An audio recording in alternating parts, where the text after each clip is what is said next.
बोलो ओंकारेश्वर भगवान की जय। जी ज्योतिर्लिंग के दर्शन के लिए आप लोग पधारे हैं। ये राम से 14 पीढ़ी पूर्व, राम से 14 पीढ़ी पूर्व मांधाता राजा हुए हैं। शिव पुराण में उल्लेख है, जिन्होंने मां से नहीं पिता से जन्म लिया था, उनकी तपस्या से ये शिवलिंग प्रकट हुए, स्थापित लिंग नहीं है। जिस प्रकार आरती करते हम प्रण अक्षर के मध्य, ओम अक्षर के मध्य, यह तीनों एका, जय शिव ओंकारा।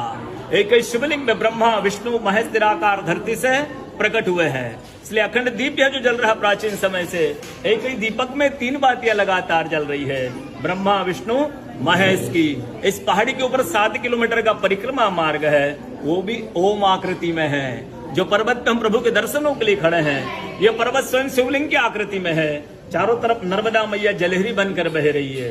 पूरे 12 ज्योतिर्लिंग में शयन आरती होती है, लेकिन बाबा का विश्राम ओंकारेश्वर ज्योतिर्लिंग में है, तो उनके शयन के लिए झूला पलना चौपड़ पास से बिछाए जाते हैं। बाबा यहाँ विश्राम करके 3 बजे रात उठ करके महाकालेश्वर जाएंगे, वहां स्नान करेंगे। इसलिए वहां का भस्म आरती प्रसिद्ध है, यहाँ का शयन आरती प्रसिद्ध है। शिव पुराण में भी कथा आती है, महिलाएं 16 सोमवार व्रत करती है, उसमें भी कथा आती है। क्या कथा आती है? प्रतिदिन भोलेनाथ आते हैं, माँ के साथ विश्राम करके सुबह ब्रह्म मुहूर्त में उठकर चले जाते हैं। एक दिन जब भोले बाबा माँ के साथ पधारते हैं, तो माँ पुजारी से पूछती, पुजारी हम विश्राम के लिए जा रहे हैं, ये चौपड़ पास में किन की जीत होगी? पुजारी बोलते कि आज ही भोले बाबा जीतेंगे। ऐसा बोलकर पुजारी घर चले जाते हैं।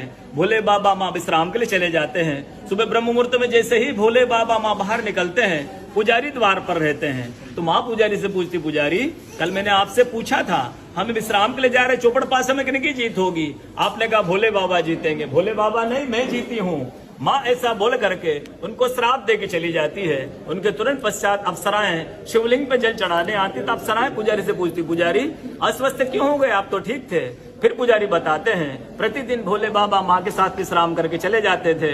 कल भोले बाबा माँ के साथ पधारे, माँ ने मुझसे पूछ लिया, पुजारी हम विश्राम के लिए जा रहे, चौपड़ पास में किन की जीत होगी? मैंने कहा भोले बाबा जीतेंगे। भोले बाबा नहीं, माँ जीत गई, माँ मुझे श्राप दे के चली गई। अप्सरा बोलती, चिंता ना करो, हम अंदर जाकर शिवलिंग की पूजा करके आते, फिर इसका उपाय बताएंगे। अप्सराएं अंदर जाकर के शिवलिंग की पूजा करके बाहर आकर बोलती, पुजारी आप 16 सोमवार व्रत कीजिएगा, व्रत करते ही स्वस्थ हो जाएंगे, व्रत करते ही ठीक हो जाएंगे। ये वो कथा का दर्शन ओंकारेश्वर ज्योतिर्लिंग में प्रतिदिन होता है। बोलो ओंकारेश्वर भगवान।